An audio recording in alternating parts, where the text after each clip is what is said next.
为什么他能够成为富人？因为他懂了别人不知道的知识。为什么他是一位穷人？因为他懂了大家都知道的知识。思想的枷锁才是这个世界上最高的墙。每个人都是自己思想认知的产物。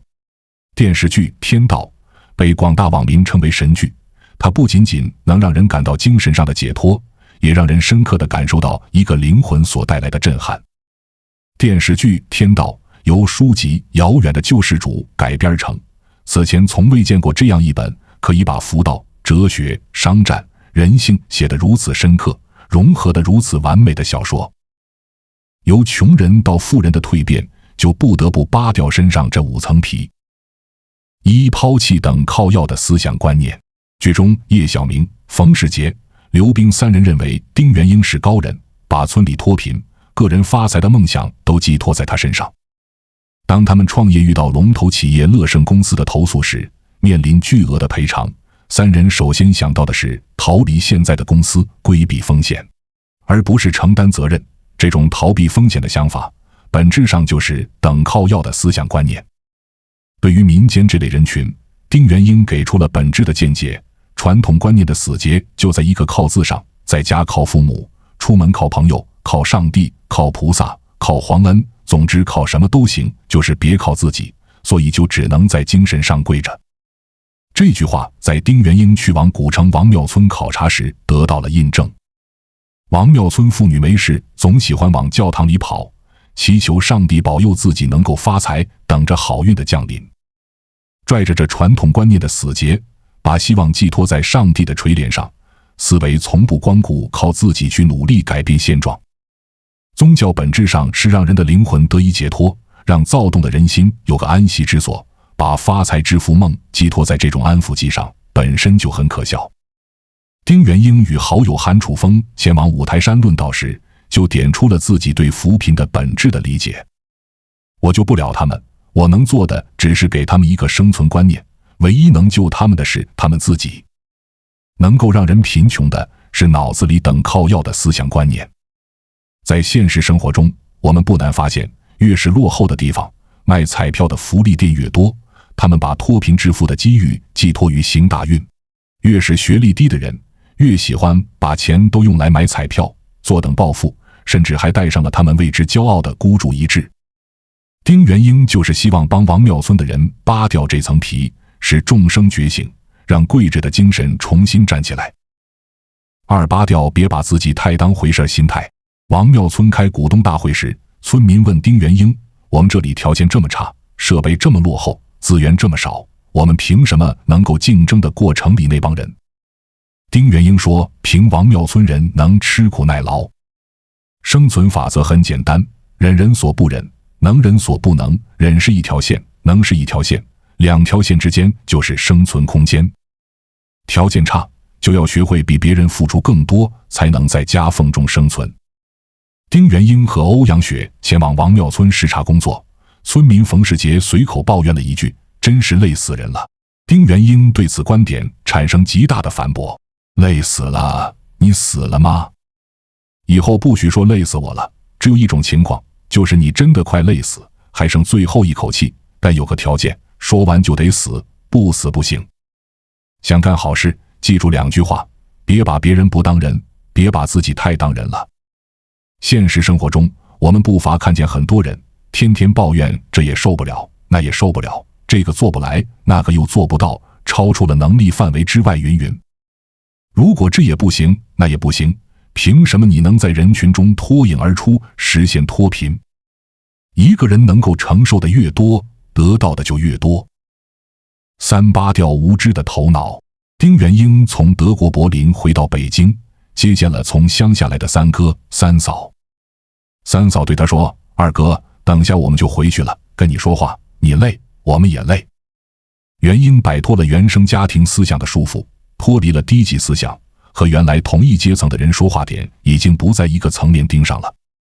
丁元英留学于德国，后来从事着上亿欧元的私募基金，他的好友都是社会的精英，例如正天集团董事长韩楚风。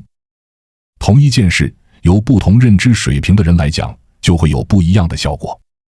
面对乐盛公司的巨额赔偿，叶晓明等人纷纷望而却步，脑海里只有一个念头，那就是立马找欧阳雪退股，认为公司败诉已是板上钉钉。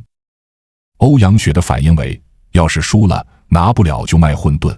而作为具有德国留学背景的萧亚文，却在外人都不看好的情况下加入了乐盛公司，并对当前葛律师和乐盛的官司胜券在握。同样，韩楚风和丁元英也胸有成竹，知道事情结果最终会向着好的方向发展。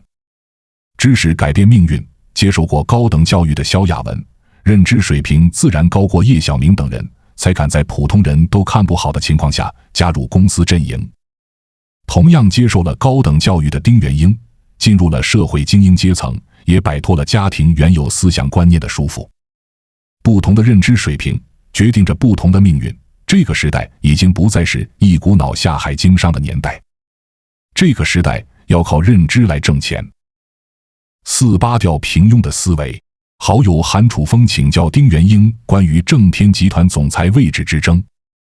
韩楚风为老总裁临死前钦定的总裁职位，依旧有2位副总裁对此并不买账，认为老总裁年事已高，神志不清，对韩楚风接任总裁职位不满，有与之竞争的势头。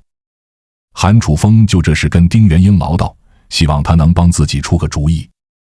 丁元英回答：此消彼长，给他们2个副总裁让出道，让他们去争，结果就是你的机会。补助为80万，如果韩楚风输，就让出他的宝马车；若是丁元英输，则倒赔3辆。很多人看不懂丁元英的思维，因为普通人做事的思维方式是顺着事情发展的线性思维，而丁元英是因果颠倒、逆向思考，掌握规律办事的布局思维。经过王庙村扶贫的事，村民们纷纷奉丁元英为神。神在哪里？不过是做了一些普通人办不到也难以理解的事罢了。在前往五台山的路上，丁元英对韩楚风说出了自己的扶贫战略：以乐盛公司做诱饵，用低价的商品价格冲击市场，用乐盛公司的嘴画个圆，引发人们对贫穷根源的思考。为什么村民们不能都理解丁元英的很多做法？本质还是思想太平庸，他以村民们为棋，和乐盛市场博弈。底层人想要往上逆袭，就要改变自己平庸的思维。